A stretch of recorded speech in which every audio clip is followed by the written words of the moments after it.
So Kafka and the Linux operating system. So let's start. So to give you a short introduction about myself, and I'm a senior consultant for trainer for Kafka, IBM and IBM system administration. But in this training, we're going to purely concentrate on Kafka only, which is a high-end distributed messaging system. And I have given so many corporate trainings like DRDO, BlackRock, Ingram, Atas, CBS, Fidelity Investments, like this. In my professional experience, I have having more than 8 years of experience in Kafka, MQ, and IIB. So even Kubernetes also I have experience. And in my career, I have worked for insurance projects, investments projects, banking projects, and retail projects. So this is something about myself. Before explaining about Kafka, let me explain you something. For example, there is a source system and there is a target system. So here the business need is very simple. The source system has to send some data, some messages, some information to target system. So as we have one source system and one target system, so it looks like very simple, right? So source system can directly connect to the target system and it can send a message. So as one source, one target looks very simple, very straightforward. When you have more source systems and more target systems, and each and every source system has to connect to each and every target system, and all these are communicate to each other. Like 4 source systems are here and 4 target systems are here, and each and every system has to connect to each other. So source 1 should connect to all the target systems, source 2 should connect to all the target systems, source 3 all the targets, source 4 all the targets. Now it looks like very, very complicated, right? So when we have just 8 systems, things becoming very complicated. Just imagine if you have thousands and millions of systems in your real-time use case, how complicated it would be, right? So it's very, very difficult, almost impossible to establish a communication among thousands and millions of systems. So to simplify this, to mimic this, so let me explain source systems and when we have target systems. So let's see what are the problems.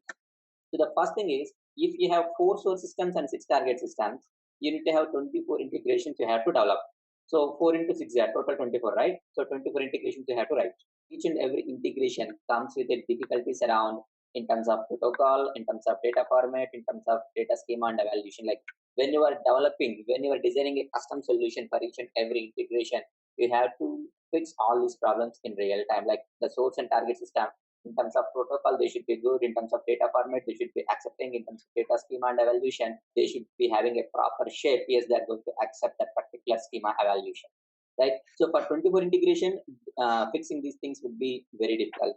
Now, when you have thousands and millions of systems, so when you want to design each and every solution for each and every integration for your 1,000 systems, just imagine you have to sit your lifetime and you have to fix it, which is almost impossible, right? And each and every source system will have an increased load from the connection. And when you are designing a custom solution to fix all these kind of problems, each and every source system again will be having an increased load, which will ultimately impact the performance of the communication between source and target system. So to mimic the solution, Apache Kafka came into picture. So if you see this diagram, in this diagram, there is a centralized Apache Kafka messaging system where all your source systems and all your target system, they connect to your Apache Kafka system. So the thing is, the Kafka concept is pretty simple, pretty straightforward. If source 2 wants to connect to target 1, so source 2 can connect to directly Apache Kafka, and target 1, it can directly connect to Apache Kafka. Now Kafka will take the responsibility of establishing a communication between source and target. So whatever the protocol you do, whatever the data format, whatever the schema, that entire thing will be handled by Apache Kafka.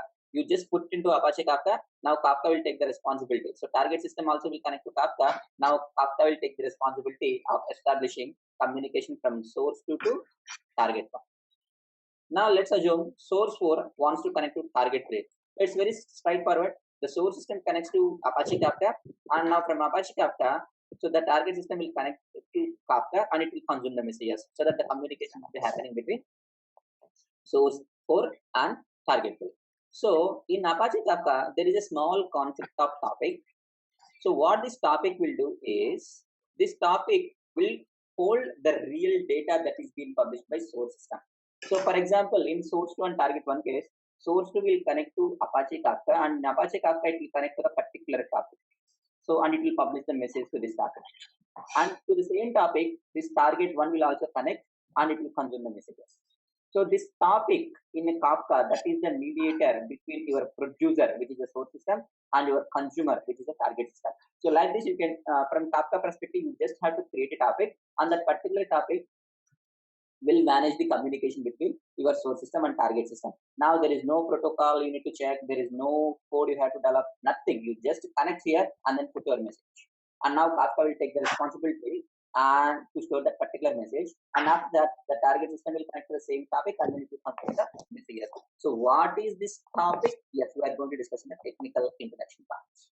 So here we can say Apache Kafka is a router for your messaging system. So each and every system will connect to this router, and this router will distribute the message. Hey, you want this message? Yes, take this. Hey, you want this message? Yes, take this. So that's what the role of Kafka. Now let's talk about something about Kafka. Now we have a picture, we have a clarity. Okay, what is the purpose of Kafka? Now let's talk what is a Kafka. So Kafka is a powerful messaging system mainly to decouple the data streams and the systems.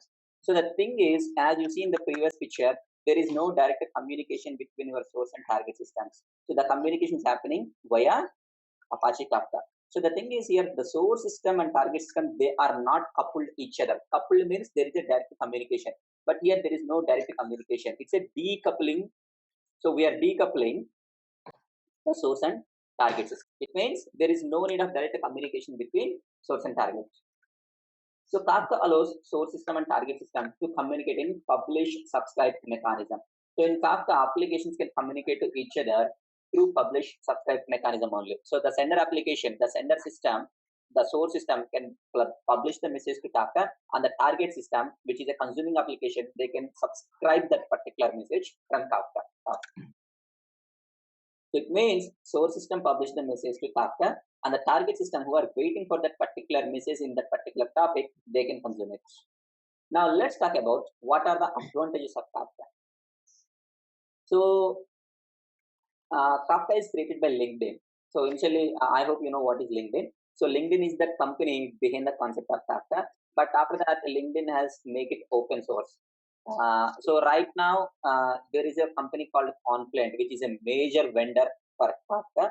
So in Confluent, you have both open source Kafka and then enterprise Kafka. So the open source Confluent Kafka is called Confluent Community Edition, where you can download the code from Confluent website for free, and you can use it in your real-time system. Even for production cluster also, you can use that open Confluent Community Edition. Or if you need the support, you can purchase a Confluent Enterprise Kafka version, so that you will be having the support from the Confluent. Like whatever the critical issues we face, we just open a ticket to them, so that they can solve the issue on behalf of you. So when coming to the advantages, Kafka is a distributed, resilient, and fault tolerance architecture. Now let's see one by one. What is meant by distributed, what is meant by resilient, and what is meant by fault tolerance. So distributed means data is distributed in more than one system. So the beauty of Kafka is not a single system. Kafka is a cluster, which means it's a combination of more than one system. So whenever any publisher publishes the message to Kafka, it will be distributed based on topic replication factor. So what is topic replication factor? Yes, we are going to discuss in the technical introduction. So the thing is, let's assume for that particular topic, I have replication factor of 3, and you know, Kafka cluster is having 10 systems as a single cluster. Now, as your topic is having replication factor 3, your data will be distributed in 3 systems. If your topic having replication factor 5, then out of 10 systems, your message will be distributed in 5 systems, so that you will be having 5 copies of same message, so that if one system goes down, that's fine. Still 4 systems are available to serve your application. Although if 4 systems gone down, still there would be no impact for your application, because the replication factor is 5. It means 5 copies are there. 4 systems are down, still one system is available. One message is still available. One copy is still available. So consumer can consume from there. So that's what the highly distributed. Now second thing is resilient. Resilient means capability of recovering in a quick manner from unexpected failures. For example, if some failure is happening in Kafka, So in the back end, Kafka has some healing capability. So it can recover the error itself. So that's what the resilient feature is. When you start technically working, you can understand this resilience feature, how it is going to work, especially when we build multi-node Kafka cluster setup. There you can feel this. Now, fault tolerance. Fault tolerance means if one system goes down, other system is still available to serve the application. So as we already discussed in the distributed setup, the advantage with the distributing of the message in more than one system is to provide the fault tolerance architecture. Fault tolerance means if one is down, that's fine. Another one is still available to make your job done. So that's what fault tolerance. As Kafka is a cluster, always, although one system is down, of course, second system is there to serve your application. So the main thing is the application people, they can feel a less downtime. They never feel, hey, there is a down. Can you fix this? So no, they won't get such kind of thing. So that's called the fault tolerance. So Kafka is horizontally scalable. It means you can scale to hundreds of brokers. So for example, in Kafka cluster, it's a combination of more than one system, right? So a computer is called broker. Broker means it's a server where Kafka is installed. So for example, now I have built a single node Kafka cluster where only one broker is there. So tomorrow if my business is expanded, my profit is expanded, my applications are expanded, then I can scale out my Kafka machines, my brokers. I can scale to up to 3 node Kafka cluster. I can scale up to 10 node Kafka cluster. I can scale up to 100 node Kafka cluster. I can scale up to 1000 node Kafka cluster also. Depends on your business demand. And you can scale millions of messages per second. So the beauty of Kafka is, although millions of messages are getting transported via Kafka, still you don't see that much performance issues in Kafka. It can be easily scalable. So if you have enough brokers in your Kafka cluster, it can support millions of messages per second. So it's a high performance. So Kafka will be really having highly performance because it is a highly distributed platform. So there are enough systems to handle your traffic. The only one thing you have to architect your Kafka is you should have enough systems to handle the traffic. That's it. So the performance won't be a bottleneck in Kafka. So right now Kafka is used by 2000 plus teams. So more than 35% of Fortune 500 companies are using Kafka for their messaging systems. If you see Airbnb, LinkedIn, Netflix, Uber, Walmart, all these companies are using Kafka. And I have read an article recently, this Uber company, it is transporting 7 trillion messages per day across the globe. So 7 trillion means it's really huge. So per day in 24 hours of time, they are generating 7 trillion messages and they're successfully processing those messages. Now let's see some use cases of Kafka. So Kafka is a powerful messaging system and it can do an activity tracking. So activity tracking in the sense, for example, let's assume I have decided to purchase a mobile and I have opened a site called either Flipkart or Amazon, right? So for example, I have opened Flipkart and I searched for mobiles. I searched for 2-3 mobiles and I closed my website. I have not purchased, but I just look for this. So next day, when I again switch on my laptop, when I again open Flipkart website, so I have not done anything, but at the right side of the application or left side or top or down, they will pop up some offers. Hey, this mobile is having this much offer. This company is providing this much offer on this credit card. So they will show some offer if there exists. So although you have not searched for anything for a certain time, still Flipkart will show like that. Now the thing is, how Flipkart know why Flipkart is showing only the mobiles for you? Because previously it has tracked your activity. So it has thinking that application is thinking that okay, you may be trying to purchase some mobile. So what the Flipkart application does was it has done some research. It has generated you some offers which are there. So the thing is, if you like the offer, maybe you purchase that mobile so that their business can happen. So on that intention, they are tracking your activity. Now the second advantage is gather metrics from different locations. So for example, we have Google Maps, right? So for example, if I go to any mall or if I go to somewhere, next day when I woke up, the Google Maps will ask me, hey, yesterday I visited this place. Can you please provide your feedback? How this place, what other facilities are there? So they will gather, so they will ask that information.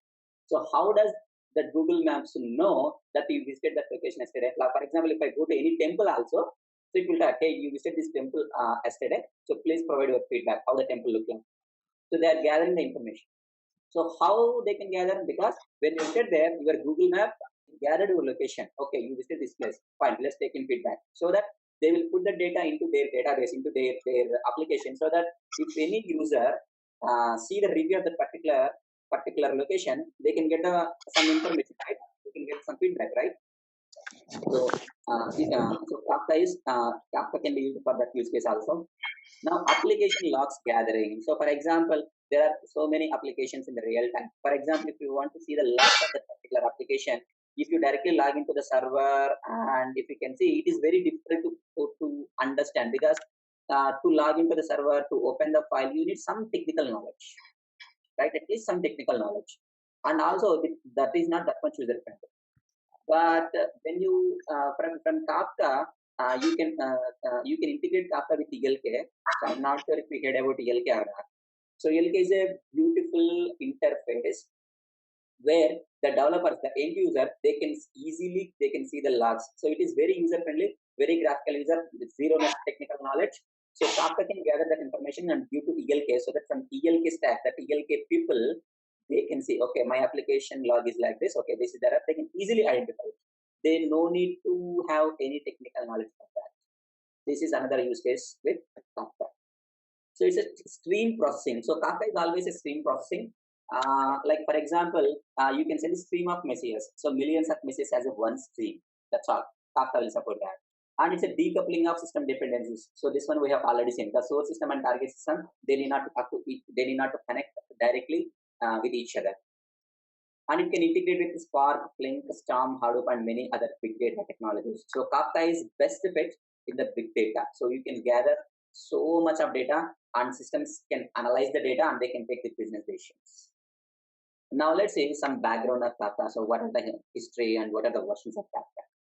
So Kafka is developed in Java and Scala languages. So when we want to install Kafka also, first of all, we must make sure Java should be installed in the system, because without Java, the Kafka CLI, the Kafka binaries, they are not going to work. So Kafka is officially launched in January 2011. Now there are various versions of Kafka, like Kafka 0, Kafka 1, Kafka 2, like this. So right now, Kafka 2.8.0 is the stable release. And 2.8.1 is released in 19th April 2021.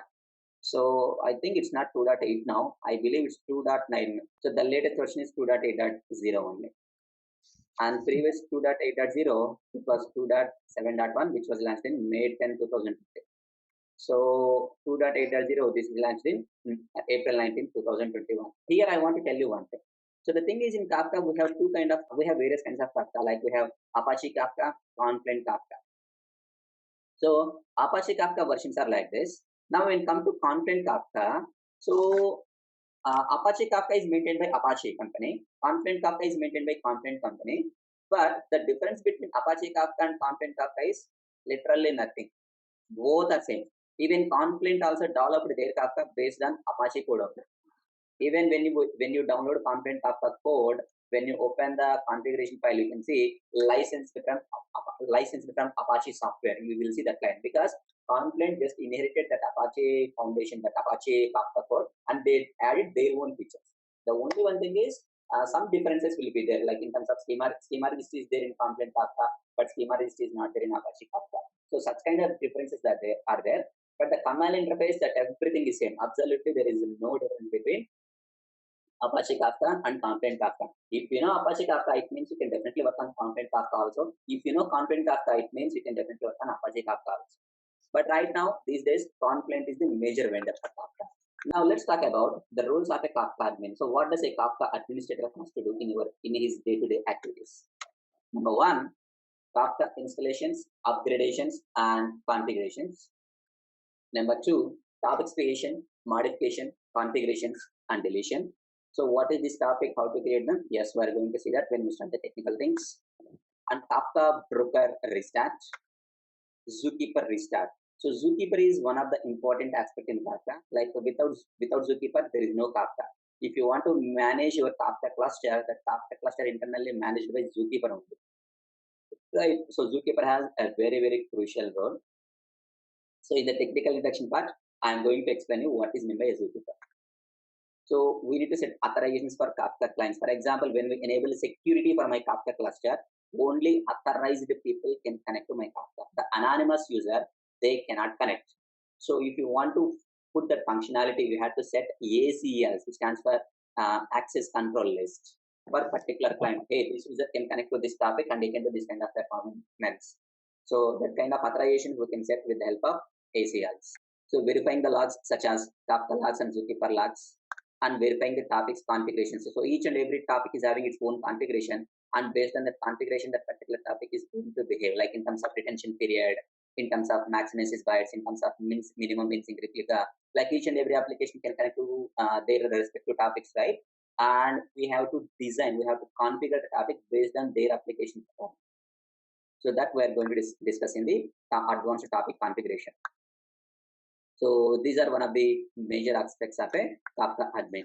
Now let me show you the course content, what we are going to discuss in Kafka. So in order to learn Kafka, the prerequisite is going to be you should have a good knowledge on the Linux operating system, because this Kafka we are going to install on the Linux operating system. So if you have the basic knowledge and good understanding of Linux operating system, that would be highly recommended. So here I'm not saying you want to become a Linux expert. No, I'm not saying that, but you should have minimum knowledge on the Linux operating system. And now a basic knowledge how a messaging product works. Now let's come to the modules, the course content. Here total we are going to cover the Kafka course in 10 modules. So out of 10 modules, the first module is Introduction to Kafka, we just completed. Now the second thing is Kafka components, like what is a broken in Kafka, what is Zookeeper, what are topics, what is a partition, what is replication factor, producer, consumer, everything we are going to discuss in the technical part. Now here comes the Kafka in-depth technical, Kafka single node installation. We'll take one Linux server. In that one Linux server, we are going to install Kafka. And how to do that? That's what we are going to see in module number 3. Now Kafka command line interface. So in this Kafka command line interface, the full-fledged Kafka administration that is going to start, like how to create a topic, how to produce a message, how to consume the messages, what is consumer groups, based on consumer groups, how does producer and consuming is going to work. So that's what we're going to see. Now advanced topic configuration. Like we just discussed that every topic should have its own configuration based on business requirement, based on application requirement. So how can we change the configurations, and what are the configurations which are needed in the real time? So that's what we're going to see. In terms of retention time, in terms of message bytes, in terms of log cleanup policies, which is log cleanup delete and log cleanup compassion, and then minimum mincing replica. All these are the configurations of a topic. Now module 6. From here, the production environment Kafka starts. Like in a production, if you want to install, if you want to do a Kafka setup for a production kind of case, then the single node Kafka is not at all is going to use. So single node Kafka for development and test cases, yes, we can go with this. But for the production, for the real-time case, always go with the multi-node Kafka cluster. Here we are going to take 3 Linux servers and we are going to put them in a proper Kafka cluster. So where it is having 2 parts. Number 1, Zookeeper quorum setup, and part 2 is going to be broker cluster setup. And coming to module 7, which is a client server architecture. In real world, how does a real application can connect to Kafka? What are the things we have to, what are the changes we have to make in terms of Kafka side and in terms of client side? So that's what we're going to discuss in module 7. Now the Kafka performance. So what are the factors that are going to impact the performance of Kafka in the real world? So that's what we're going to see. Now Kafka GUI tools. So the thing is, this Kafka GUI tools is a time saver for you in the real world. Every time when you want to see the topic, you no need to log into Kafka server, you no need to execute the CLI Kafka topics list command. No, you just open your GUI tool. It could be either Conductor or Offset Explorer. Like there are many tools for Kafka. Like we have Zoo Navigator, we have Yahoo Kafka Manager. But here I'm going to explain the real-time standards, which is a Conductor and then Offset Explorer. So Conductor is purely for administrative perspective. Offset Explorer, that will be used by the developers. If they want to see the topics, every time they no need to ask admin, hey admin, please give me the list of the topics.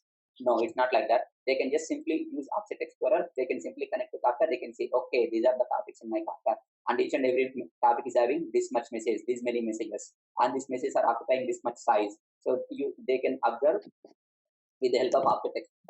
But for kind of any changes, any kind of administrative task, they can reach us because admin task can be managed by Kafka admin only. And final and important thing, which is Kafka security. So here we are going to discuss about Kafka SL security, a 3-layer of SL security, which includes encryption, then layer 2 authentication, then finally layer 3 authorization. So this is what we are going to see. Like we'll take a full-fledged non-secure Kafka cluster and we will turn it to a full-fledged, fully secured Kafka cluster. So that's what we are going to see here. So these are the modules which we are going to